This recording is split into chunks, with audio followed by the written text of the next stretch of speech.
Okay, in last lecture we have seen practical number 9.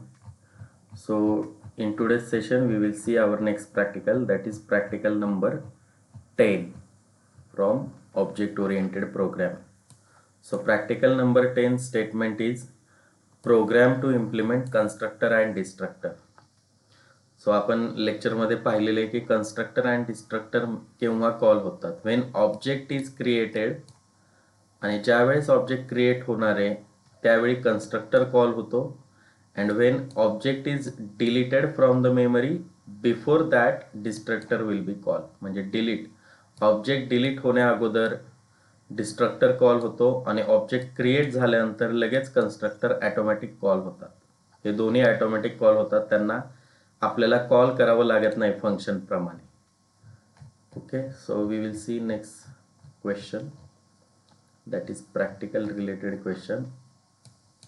First question is, what happens when class with parameterized constructors and having no default constructor is used in program and we create an object that needs a zero argument constructor. म्हणजे आपण पॅरामीटराइज constructor तयार केलेला आहे, but object तयार करताना आपण parameter pass केलेला नाहीये. So that time compile time error will be occur. So option number A is correct. Second question, for automatic objects, constructors and destructors are called each time the objects. Constructor आणि destructor केव्हा call होतात? Enter and leave scope. Okay. Second answer is enter and leave scope. Then third question, which of the following statement is correct about the program given below? तर हा programme आपल्याला दिलेला आहे आणि त्याचा आउटपुट विचारलेला आहे. प्रोग्राम मध्ये बघा, क्लास ABC तयार केलेला आहे. Here this is constructor and this is destructor. डिस्ट्रक्टरच्या अगोदर आपण काय सिम्बॉल लावतो? टाइल सिम्बॉल लावतो. आणि मेन फंक्शन मध्ये ओबीजे नावाचा ऑब्जेक्ट एबीसी क्लासचा तयार केलाय. सो फर्स्ट, ज्यावेळी ऑब्जेक्ट क्रिएट झालेला आहे at the creation time constructor will be call automatically. म्हणजे प्रोग्रामचा कंट्रोल कुठे जाणार आहे? कन्स्ट्रक्टर मध्ये. सो या कन्स्ट्रक्टर मध्ये काय कोड केलेला आहे? वेलकम मेसेज प्रिंट केलेला आहे. So first welcome is printed, welcome, आणि तो अगेन रिटर्न येणार आहे डिस्ट्रक्टर मध्ये. आता कारण की पुढे काहीच कोड नाहीये मेन फंक्शन मध्ये, सो इथे प्रोग्राम एंड होतोय. मग त्याच्या अगोदर तो डिस्ट्रक्टर कॉल करेल आणि डिस्ट्रक्टर मध्ये काय कोड आहे तर इंडिया मेसेज प्रिंट केलेला आहे. सो वेलकम इंडिया असा मेसेज प्रिंट होईल. वेलकम इंडिया हा मेसेज प्रिंट झालेला असेल. So we will check the programme.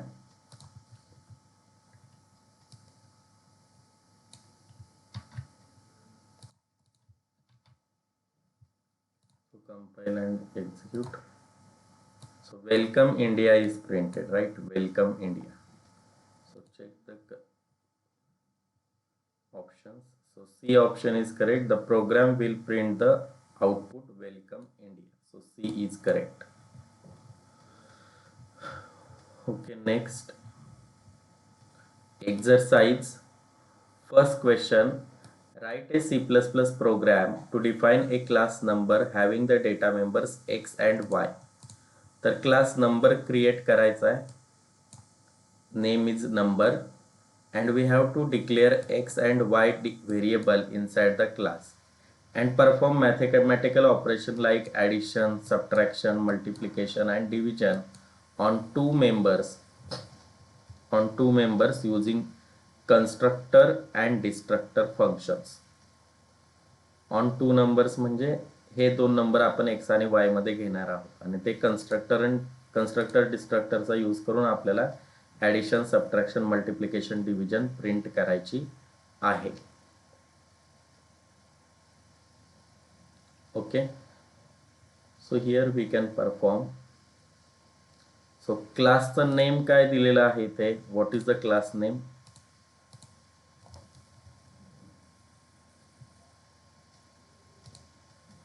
Yes, what is the class name here? Number. Number हे क्लास नेम आहे आणि त्याच्यामध्ये एक्स आणि वाय आपल्याला variable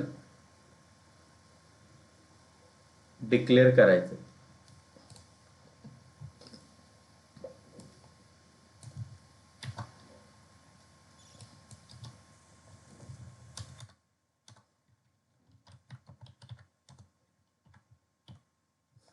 Here class name is number,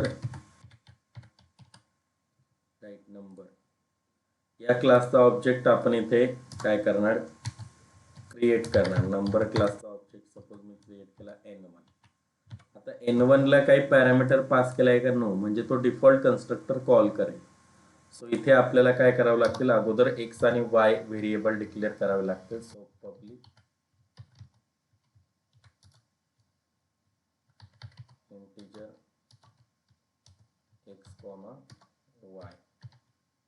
okay, आणि त्यानंतर आपण कन्स्ट्रक्टर डिक्लेअर करणार आहोत. पब्लिक कन्स्ट्रक्टरचं नेम कसं असतं कोणाला माहिती आहे आता? Yes, how to declare name of constructor?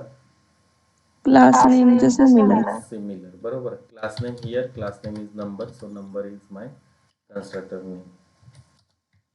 So इथे ऑब्जेक्ट क्रिएट करता म्हणजे पॅरामीटर पास केलाय का नो, सो इथे पण नसणार आहे. So this is default constructor. Okay, and here we can take two numbers, C out,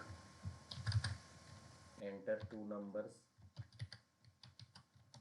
enter two numbers is equal to, and we can read this number inside x and y. x and y. Okay. x आणि y मध्ये ते number आपण काय करणार आहोत, read करणार आहोत. आणि त्यानंतर मग आपल्याला addition, multiplication, subtraction, division print करायचं आहे. C out. So here my message is, so previous कालच्या प्रोग्राम मध्ये सेम होता हा code. So I will copy this code, right? So multiplication, division, addition, subtraction. You see this. Okay, read केले number constructor मध्ये आणि addition, subtraction, multiplication, division print केलेली आहे आणि ते ती परफॉर्म होईल. So we will check this code and then output. So enter two number, बघा line number 1 to 17 कोडची, then 18 to 23. Inside main function I have declared one object n1 of number class. So this has no parameter given. So default constructor will be called. या number constructor मध्ये येणार आहे. Constructor कधी call होतो, जेव्हा object create होतो त्याच वेळी. सो n1 क्रिएशन होतोय त्याच वेळी नंबर कन्स्ट्रक्टर कॉल होईल आणि हा कोड एक्झिक्यूट झाला आहे. मग आपण x आणि y बाहेर डिक्लेअर केलेत, त्यांच्या व्हॅल्यूज ऍक्सेप्ट करणार आणि addition, subtraction, multiplication, division print करणार. So here x is 12 and y is 3. So here we got the result, addition, subtraction, multiplication and division. So this is the program, line number 1 to 17 and line number 8.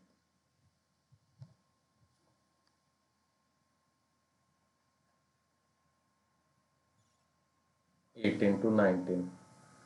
Just wait.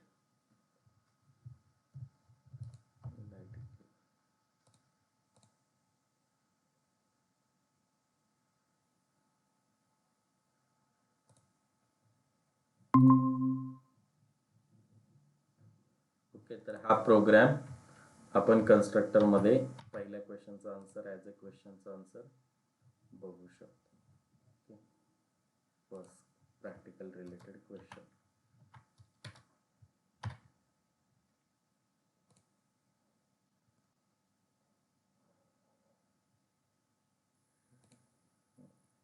This is my answer, right? Okay, you have to write down this output.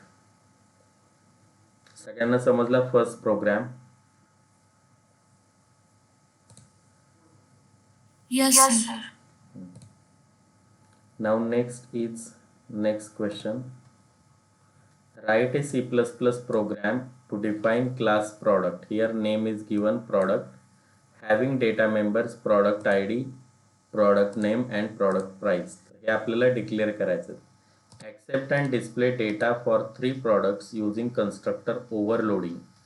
Constructor overloading म्हणजे काय की constructor name is same असणार आहे class name, फक्त त्याचे parameter काय होतील, different होतील. म्हणजे एका कन्स्ट्रक्टरला आपण product I D product name pass करू, दुसऱ्या कन्स्ट्रक्टरला फक्त प्राइस पास करू आणि एका कन्स्ट्रक्टरला कोणत्याच व्हॅल्यू पास करणार नाही, म्हणजे तो डिफॉल्ट कन्स्ट्रक्टर, आणि बाकीचे 2 parameterize constructor. So that is called as constructor overloading.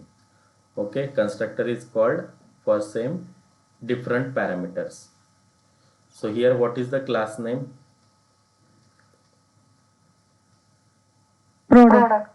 Product, right? So here we can change our program.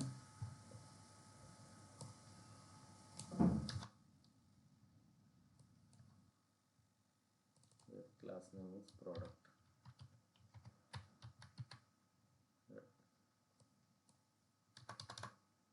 Class name is product आणि त्या क्लास प्रॉडक्ट क्लासमध्ये आपल्याला काय करायचं आहे, प्रॉडक्ट आय डी, सो तो इंटिजर असणार आहे, right. Product I D comma product name हे स्ट्रिंग असणार आहे, प्रॉडक्ट प्राइस हे इंटिजर घेऊया, तुम्ही फ्लोट पण घेऊ शकता. Okay, product price and here name string value. what is the name of variable? Product name.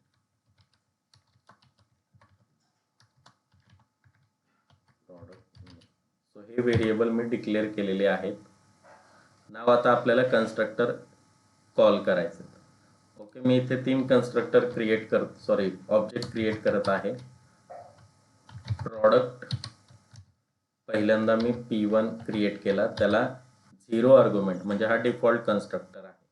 मग P1 साठी डिफॉल्ट कन्स्ट्रक्टरचं कोडिंग लिहावं लागेल. So constructor name is same product, open close bracket, आणि त्याचं कोडिंग याच्यामध्ये लिहिणार. त्यानंतर P2 नावाचा ऑब्जेक्ट तयार करतोय आणि त्याला व्हॅल्यू पास करणार आहे मी प्रॉडक्ट आय डी आणि product price. Okay, product price म्हणजे याला किती व्हॅल्यू पास केलेले आहेत? Yes, how many values I have pass in parameter? 2 values, बरोबर. सो इथे आपल्याला दुसरा एक पॅरामीटराइज कन्स्ट्रक्टर त्या P2 साठी घ्यावा लागेल. सो प्रॉडक्ट, आणि इथे 2 व्हेरिएबल आहेत, एक प्रॉडक्ट आय डी आहे, सो मी त्याच्यासाठी A घेतो, आणि दुसरा प्राइस आहे त्याच्यासाठी B. म्हणजे ज्यावेळी P2 क्रिएट होईल त्यावेळी 102 A मध्ये कॉपी होईल आणि 2000 B मध्ये कॉपी होईल. आणि इथे ओपन क्लोज ब्रॅकेट, त्याचं कोडिंग याच्यामध्ये. थर्ड कन्स्ट्रक्टर मी क्रिएट करणार आहे P3 नावाचा. ओके, आणि त्याला पास करणार आहे name of product, suppose name of product suppose HP. तर P3 कन्स्ट्रक्टर जो क्रिएट होणार आहे त्याला स्ट्रिंग व्हॅल्यू पास केलेली आहे. ओके, सो आपल्याला कन्स्ट्रक्टर डेफिनेशन मध्ये काय लागेल, कसला पॅरामीटर लागेल, इंट लागेल की स्ट्रिंग लागेल? नेक्स्ट कन्स्ट्रक्टर स्ट्रिंग लागेल. मग मी स्ट्रिंग n नावाचा एक व्हेरिएबल तयार केला आणि त्याला नाव दिलं स्ट्रिंग. त्याचं कोडिंग याच्यामध्ये. मग बघा, for P1 object default constructor is called because P1 has no argument.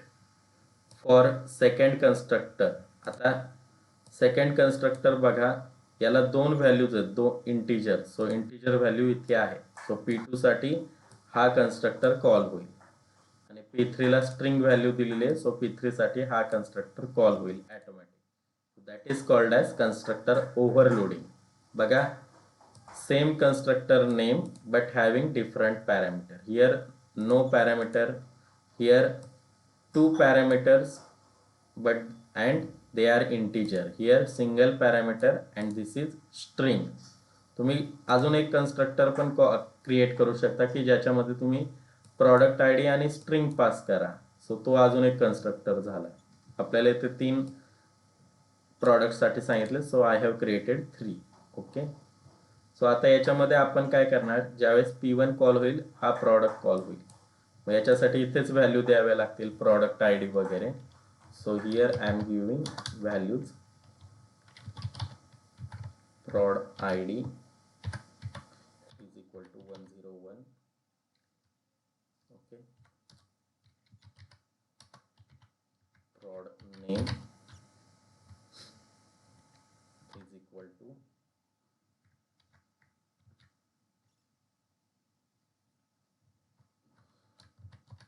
Microsoft, and prod price is equal to 1000. आणि त्या व्हॅल्यू इथे आपण प्रिंट करणार. सो सी आउट, इथे एक मेसेज पास करूया, प्रोडक्ट 1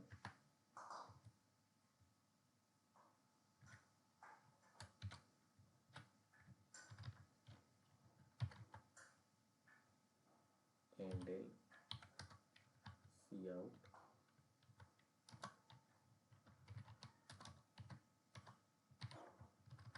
प्रत्येकाच्या व्हॅल्यूज प्रिंट करूया. So I D is equal to, I D कुठे स्टोर्ड आहे, प्रॉडक्ट आय डी या व्हेरिएबलमध्ये, राईट.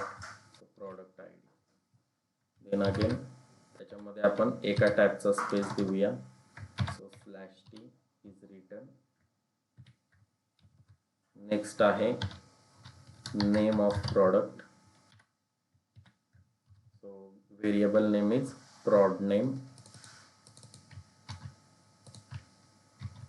त्याच्यामध्ये सुद्धा एका टॅबचा स्पेस देऊया आणि त्यानंतर प्राइस प्रिंट करूया.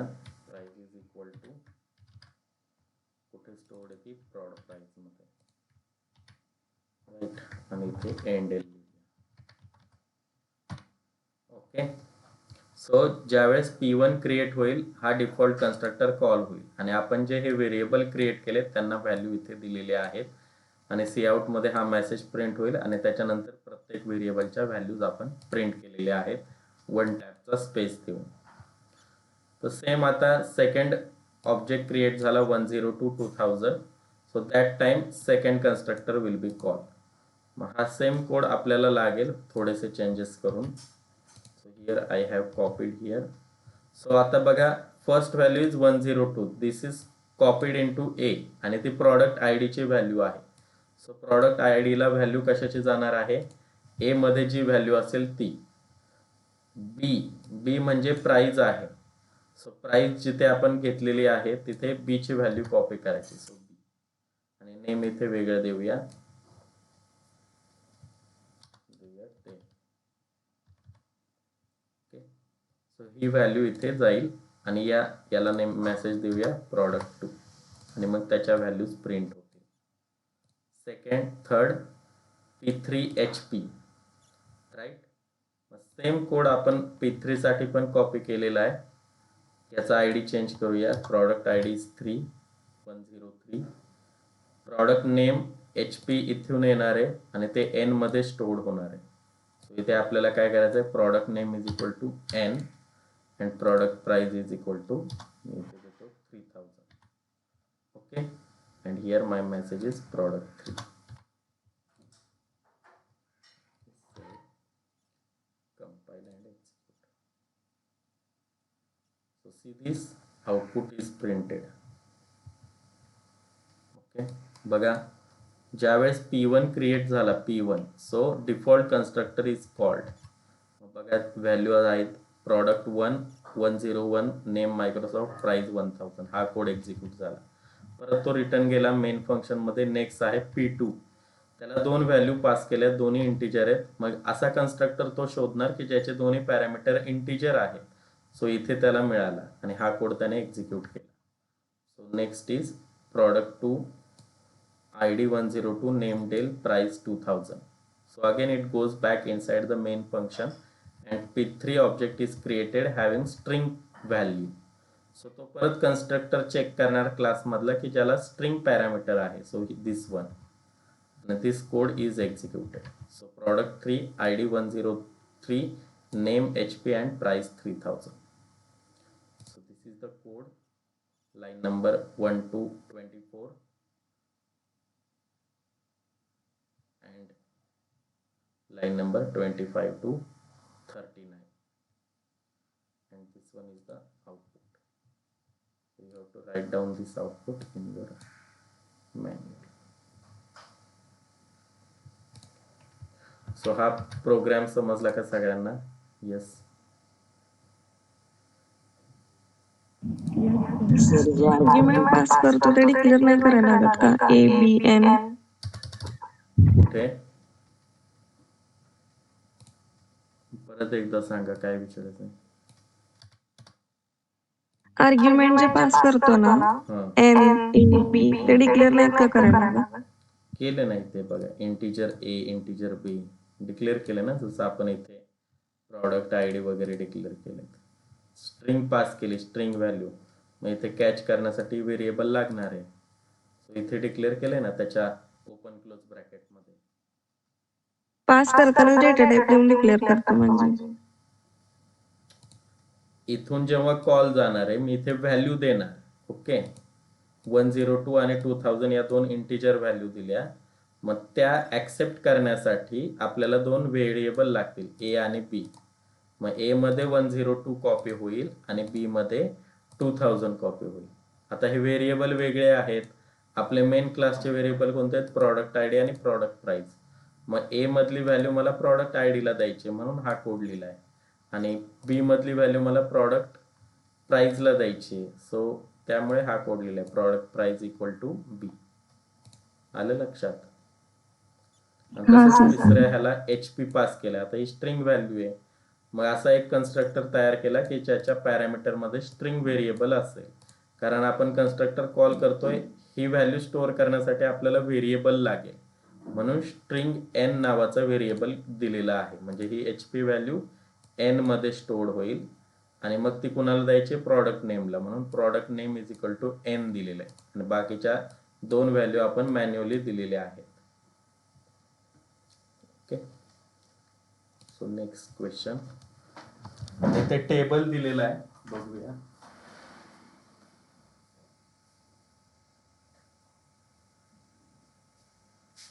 टेबल दिलेला आहे आणि त्याचं आपल्याला आउटपुट विचारलेलं आहे. सो क्वेश्चन 1 बघा इथे.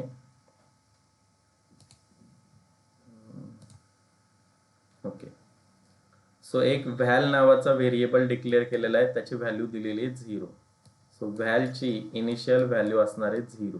ओके, त्यानंतर टेस्ट नावाचा क्लास क्रिएट केलेला आहे, त्याच्यामध्ये एक कन्स्ट्रक्टर डिक्लेअर केलेला आहे आणि डिस्ट्रक्टर डिक्लेअर केलेला आहे.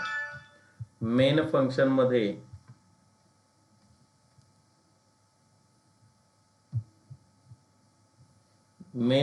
मध्ये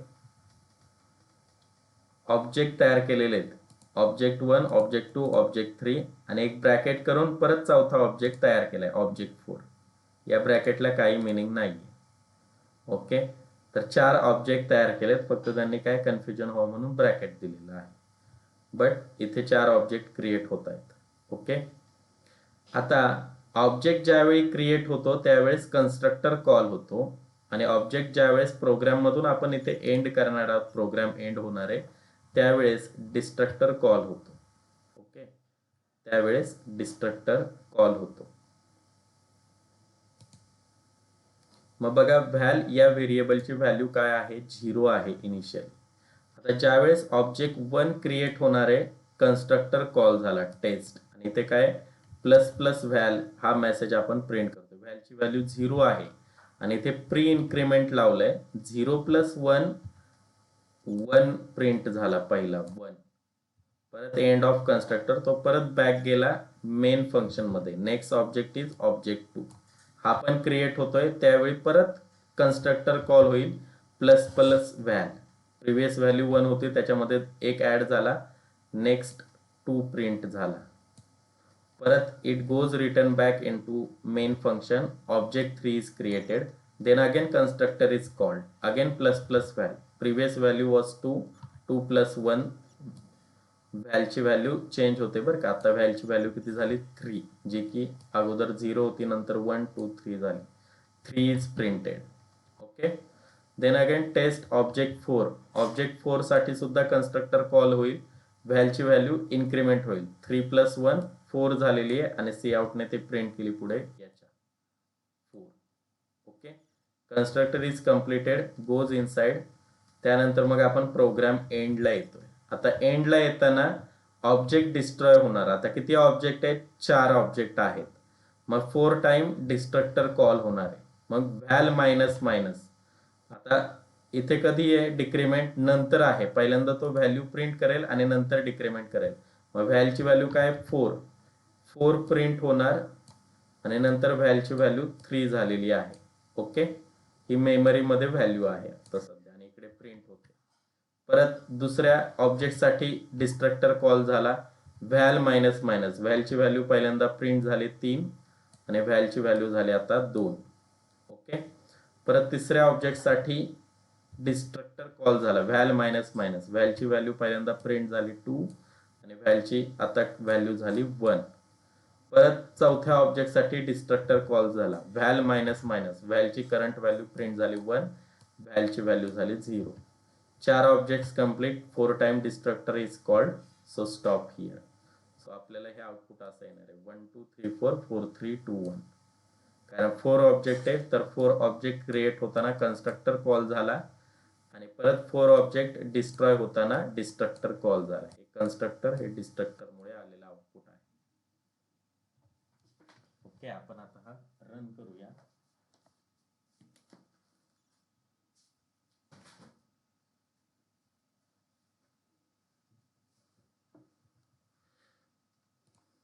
So I have already typed this.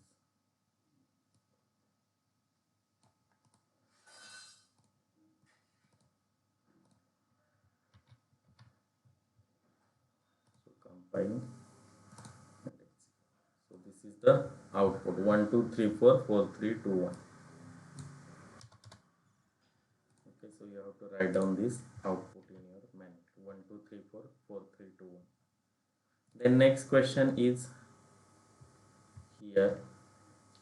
Program is given. So here I have already typed this program. Sorry.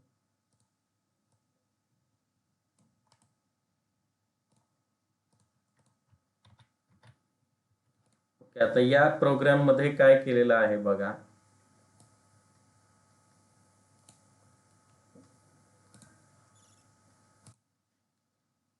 Object create केलाय, कन्स्ट्रक्ट नावाचा क्लास तयार केलेला आहे, ओ नावाचा ऑब्जेक्ट तयार केलेला आहे. मग त्यावेळी आता बघा हा एक ऑब्जेक्ट आहे ओ. याला काही पॅरामीटर आहेत का? हॅलो. नाही. म्हणजे डिफॉल्ट कन्स्ट्रक्टर यावेळी कॉल होणार आहे.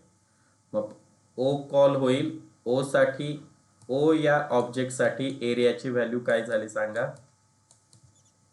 0 झालेली आहे. बरोबर. परत दुसरा ऑब्जेक्ट तयार केलाय O2 आणि त्याला 2 व्हॅल्यू पास केल्या 10 20. आता हा असा कन्स्ट्रक्टर शोधणार की ज्याला 2 इंटिजर पॅरामीटर आहे, तर त्याला इथे मिळाला. हा कॉल होणार आहे का त्याच्यासाठी? नो, डिफॉल्ट कॉल होणार नाही. त्याच्यासाठी पॅरामीटराइजच कॉल होणार. 10 व्हॅल्यू ए मध्ये स्टोअर झाली, 20 व्हॅल्यू बी मध्ये स्टोअर झाली. 10 आणि 20चं मल्टिप्लिकेशन झालं 200 आणि ती एरियामध्ये स्टोअर झाली. म्हणजे O2 या ऑब्जेक्टसाठी एरियाची व्हॅल्यू काय झाली? Yes, what is the value of area? Yes, O2 ऑब्जेक्टसाठी काय व्हॅल्यू झाली? O2 ऑब्जेक्टला आपण 10 आणि 20 पास केलेत. 10 20, 10 ए मध्ये, बी 20 मध्ये. 10 into 20 200. सो एरियाची व्हॅल्यू O2 ऑब्जेक्टसाठी 200 झालेली आहे. आणि नंतर आपण ओ ऑब्जेक्टचा यूज करून डिस्प्ले फंक्शन कॉल करतोय. मग डिस्प्ले मध्ये जाणार. मग पहिल्यांदा एरिया प्रिंट होणार ओ ऑब्जेक्टचा, जो की आहे 0. आउटपुट मध्ये पहिल्यांदा 0 प्रिंट झालं. एंड मुळे न्यू लाईनला गेलो. परत O2 ऑब्जेक्टसाठी डिस्प्ले फंक्शन पुन्हा एकदा कॉल झालं आणि त्याचा एरिया प्रिंट झाला. O2 चा एरिया काय 200. सो आपल्याला हे आउटपुट येणार आहे 0 आणि 200. So we will check this, compile and run. So see here, output is given 0 and 200. 0 and 200. So हे आउटपुट आपल्याला मिळालेलं आहे.